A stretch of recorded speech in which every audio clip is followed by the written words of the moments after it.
L'éthique, tout d'abord, c'est un questionnement, c'est-à-dire la démarche qui consiste, devant une situation, à trouver la meilleure attitude, le meilleur comportement, à faire le meilleur choix. Et la bioéthique, c'est ce questionnement face au progrès de la science, de la biologie et de la médecine.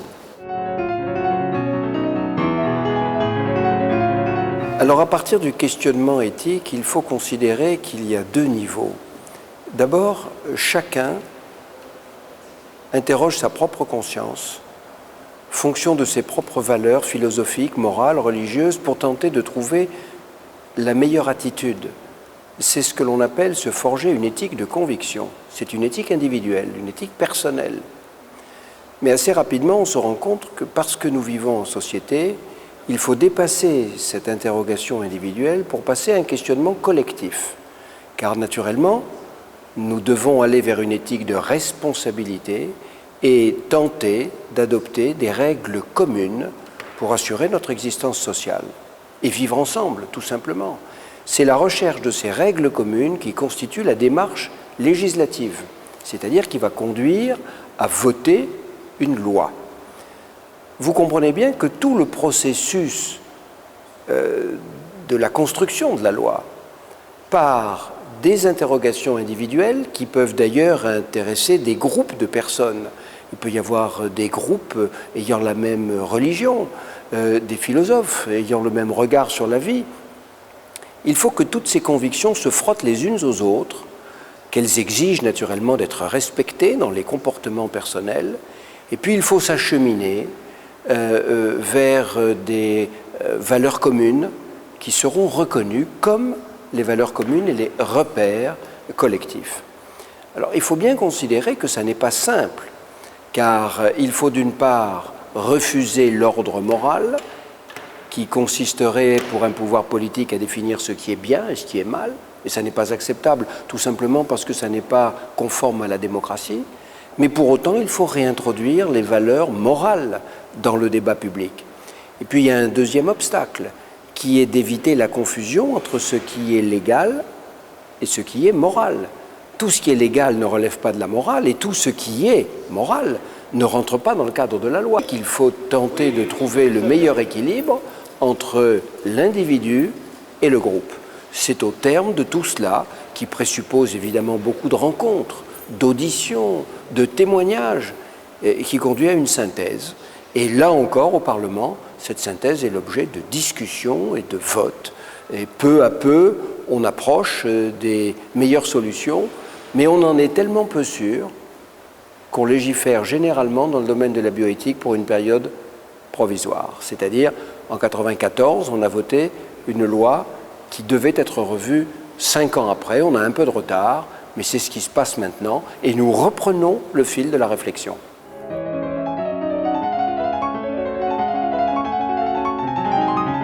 Alors, je voudrais d'abord bien spécifier que l'éthique n'est pas une science, comme l'anatomie, la géographie ou la chimie, c'est un questionnement. Et il ne peut pas y avoir d'éthicien professionnel de mon point de vue. Tout citoyen, toute citoyenne qui en conscience s'interroge, s'engage dans une démarche éthique.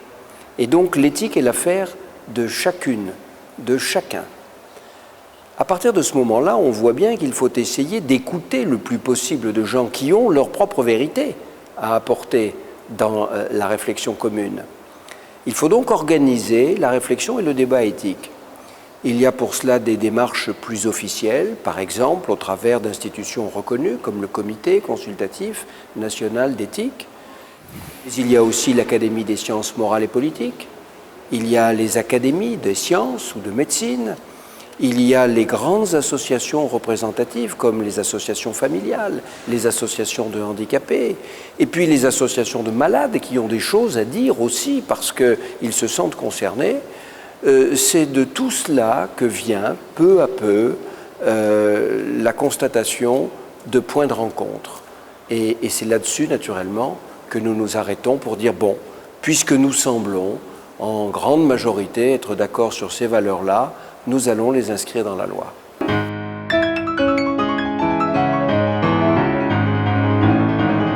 Alors, il faut légiférer Tout simplement parce que devant les progrès de la science et de la médecine, il n'y a que 3 solutions possibles. La première, c'est de ne rien faire. Chacun comprendra facilement que c'est utopique et illusoire, car on sait bien que tout ce qui n'est pas interdit est permis. Ce sont donc toutes les dérives qui sont possibles. Dans les pays où il n'y a pas de législation, les dérives les plus importantes sont observées. Et puis, comme il ne peut pas manquer de surgir des problèmes, la justice est saisie. On a donc une jurisprudence qui s'établit et qui finalement va imposer sa loi. Donc, ne rien faire n'est pas une solution. Une deuxième possibilité qui consiste à vouloir arrêter le progrès, comme certains chercheurs l'ont proposé en disant « Ouh là là, il faut arrêter, on ne sait pas où on va ». Je crois que c'est contraire à la nature même de l'homme, qui cherche toujours à mieux savoir qui il est, d'où il vient, où il va. Et on se rend compte assez rapidement que ce qui est important, ce n'est pas tellement la connaissance, mais l'utilisation qu'on va en faire.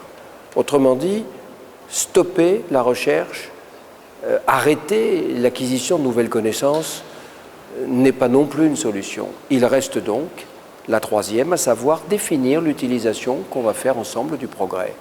Aujourd'hui, nous parlons de la biologie, nous parlons de la médecine, nous parlons des sciences, mais on pourrait avoir les mêmes discussions sur l'utilisation du nucléaire. On pourrait avoir les mêmes discussions sur l'organisation de l'automobile, ou bref, de progrès qui, au fil des années, sont venus modifier notre vie. Après tout, l'automobile fait quand même 8000 morts par an, et on est en droit de se poser une question éthique. Est-ce que 8000 morts par an justifient que l'on conserve quand même, et pour quels avantages, l'utilisation de l'automobile? Vous voyez donc que dans chaque domaine, il peut y avoir des questions. Et dans le domaine de la médecine et de la biologie, il s'agit de la vie, il s'agit de la mort, il s'agit du destin, et ces questions s'imposent. Et il faut tenter de trouver ce qui va profiter à l'homme et les dangers qu'il faut éviter.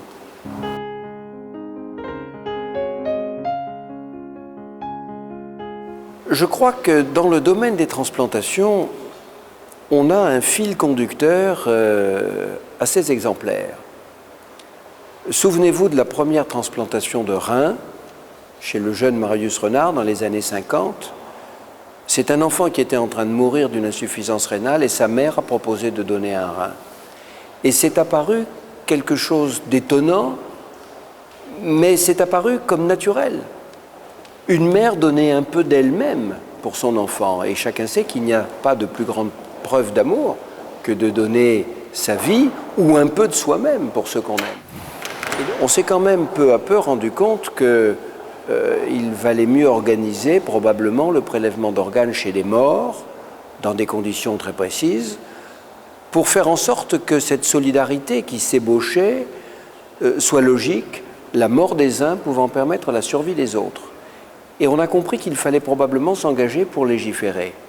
D'autant que dans les années 60, on a eu les premières greffes cardiaques et que l'on a franchi encore un nouveau pas.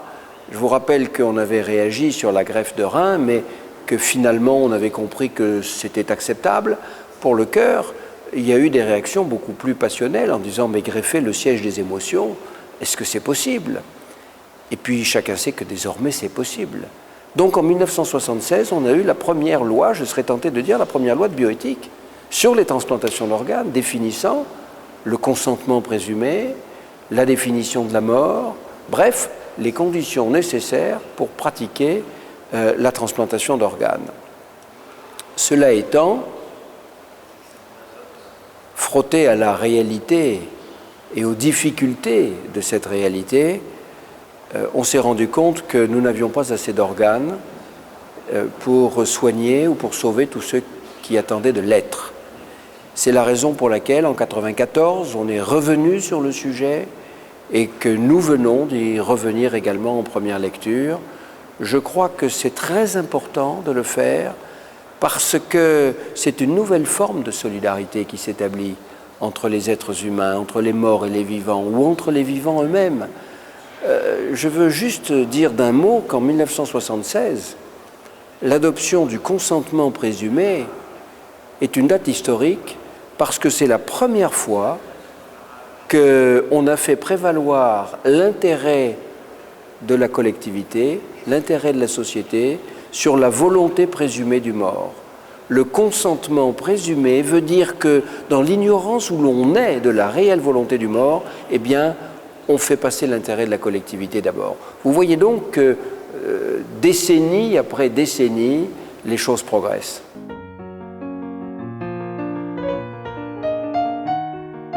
Alors, un des points sur lesquels nous avons beaucoup discuté dans cette révision des lois de bioéthique, c'est l'élargissement des transplantations, des dons d'organes entre personnes vivantes.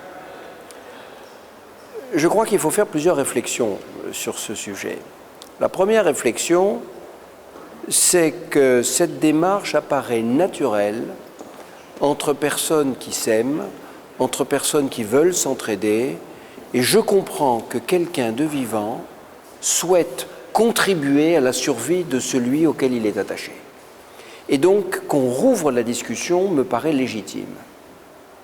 En revanche, dès lors que l'on permet le don d'organes entre vivants, on voit bien les risques considérables de dérives financières, commerciales, de pression morale, de pressions affectives. Et la loi a pour devoir de préserver ceux qui pourraient être exposés à ces dérives. Ça, c'est une première réflexion. La deuxième réflexion, c'est alors que nous nous avançons vers les dons entre vivants davantage, peut-on dire que l'on utilise suffisamment et pleinement le prélèvement sur les personnes décédées? La réponse, de mon point de vue, est non. Je pense qu'avant d'élargir le don entre vivants, il faudrait se donner davantage les moyens de prélever dans de meilleures conditions le plus grand nombre d'organes possible sur les personnes décédées. Et ça, je regrette beaucoup que la réflexion n'ait pas été plus avant dans ce domaine. Enfin, la troisième réflexion, c'est que celui qui est vivant et qui peut donner ses organes peut se trouver tout de même lui-même placé devant un choix tragique, parce qu'il peut être jeune, marié, père de famille ou mère de famille, et qu'il est confronté au choix: vais-je donner un organe qui va permettre à mon cousin ou à un ami proche de survivre? Mais s'il m'arrive quelque chose, qui assurera la prise en charge de ma propre famille? On voit bien ces dilemmes tragiques. C'est pour ça que, tout en étant d'accord pour que la discussion soit menée et que l'on élargisse probablement le cercle des vivants comme donneurs d'organes, je pense qu'il faut être extrêmement vigilant à cause des dérives, et pour protéger celui qui souhaite donner, il faut quelquefois le protéger contre sa générosité spontanée. Lorsqu'on parle de transplantation entre vivants, c'est-à-dire un donneur vivant qui va, par le don de l'organe nécessaire pour sauver quelqu'un, intervenir, on est obligé de prendre en compte le risque qu'il prend pour sa propre santé. Il y a naturellement quelque chose qu'il faut réaliser. On va opérer, on va ouvrir le ventre de quelqu'un qui est en bonne santé et on va lui prendre un organe qui fonctionne très bien. Ça n'est pas sans complications.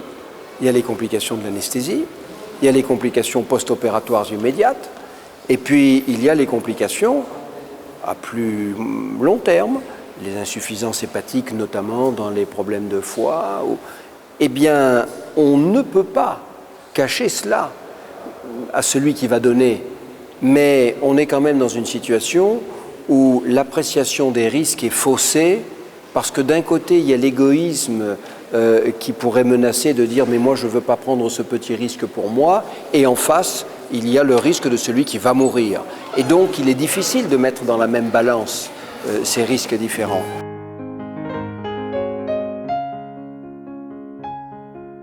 La plupart des grands sujets de bioéthique sont d'abord traités au niveau national. Chaque pays doit adopter sa propre législation pour affirmer ses convictions, sa culture, sa tradition. Et puis, dans un monde où les frontières disparaissent, on voit bien qu'il faut aller vers des règles internationales. Et d'abord, pour ce qui nous concerne, des règles européennes. Ces règles, pour l'Europe, elles s'établissent non pas au niveau de l'Union européenne, des 15 pays qui constituent l'Union, mais au niveau des 43 pays qui constituent le Conseil de l'Europe, c'est-à-dire la grande Europe élargie. Et là, j'ai siégé personnellement, je continue d'ailleurs de siéger, au comité directeur de bioéthique du Conseil de l'Europe. Nous avons l'année dernière adopté un protocole additionnel à la convention dite d'Oviedo sur les droits de l'homme et la biomédecine. Et dans cette convention, nous interdisons naturellement toute commercialisation du corps humain, toute dérive financière. Et je pense que lorsque les États auront ratifié cette convention, il faudra qu'ils se tournent vers l'Organisation mondiale des Nations Unies pour qu'une grande convention internationale avec des effets contraignants et des sanctions en cas de manquement permettent sur la planète entière d'éviter ce type de trafic, parce qu'aujourd'hui c'est en Europe de l'Est, peut-être en Turquie, mais demain ça peut être dans tel ou tel pays d'Amérique du Sud ou d'Asie ou d'Afrique. Et je pense que nous sommes tous solidaires et nous avons tous une idée partagée de la dignité humaine.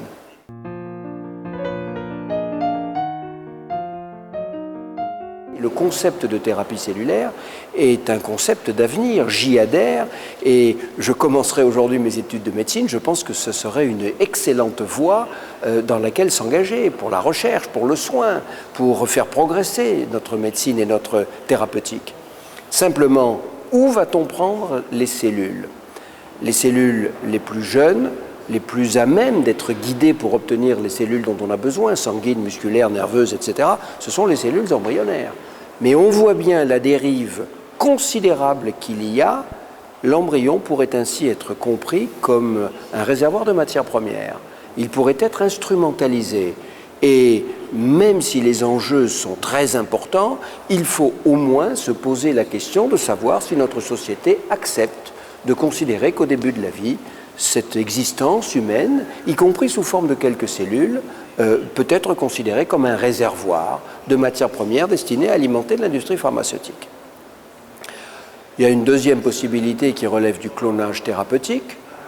Je pense que pour le moment, cette voie est un peu écartée parce qu'il y a des dérives possibles vers le clonage reproductif qui est unanimement condamné, parce que ça repose sur un marché d'ovules, car il faut des ovules en grand nombre, et c'est entré dans la marchandisation du corps humain, et puis parce qu'on ne maîtrise pas tout à fait la technique non plus.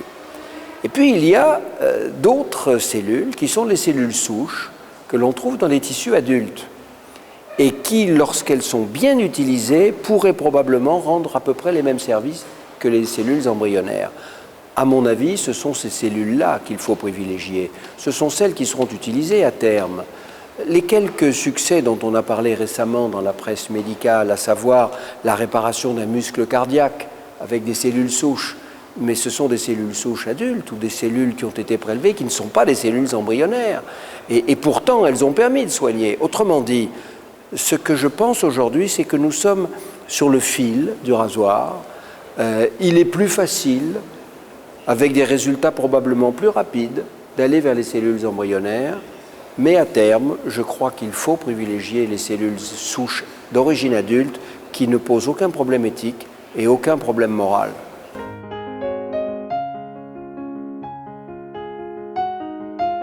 Il est vrai que l'activité de transplantation d'organes aujourd'hui se heurte à une pénurie de greffons. Nous n'avons pas assez d'organes à greffer sur ceux qui en ont besoin. On a évoqué la possibilité d'étendre aux vivants. À mon avis, il y aurait une première mesure indispensable à prendre d'abord, c'est s'assurer que chaque personne, au début de sa vie adulte, entre 18 et 25 ans par exemple, a été informée de ce qu'est la greffe d'organes et a été interrogée pour savoir s'il s'y oppose ou s'il y est favorable. À partir de ce moment-là, sur, par exemple, la carte Sésame Vital, on pourrait inscrire non pas le choix, c'est-à-dire l'acceptation ou le refus, mais on pourrait inscrire que la personne a été interrogée et a été informée. Si vous vous trouvez ensuite devant une personne qui vient de décéder, dont vous savez qu'elle a été informée et qu'elle n'est pas inscrite sur le registre des refus, alors vous pouvez penser qu'elle est consentante. Et cela serait un argument considérable pour convaincre les familles probablement, car beaucoup des refus viennent de la peur qu'ont les familles, de l'ignorance dans laquelle elles sont de la volonté de leur disparu. Et donc, par précaution, elles préfèrent refuser. Je crois qu'il faut aider les familles à prendre cette décision, et si les familles savaient formellement que leur parent qui vient de disparaître avait été informé et n'a pas fait connaître son refus, je suis sûr que nous irions vers des prélèvements bien plus nombreux. On doit y arriver. Certains pays en Europe sont autosuffisants à partir des prélèvements sur cadavres, et il n'y a pas de raison que nous ne fassions pas la même chose en France. Je pense en tout cas qu'il faut d'abord faire cela avant d'aller vers la facilité des prélèvements sur les vivants.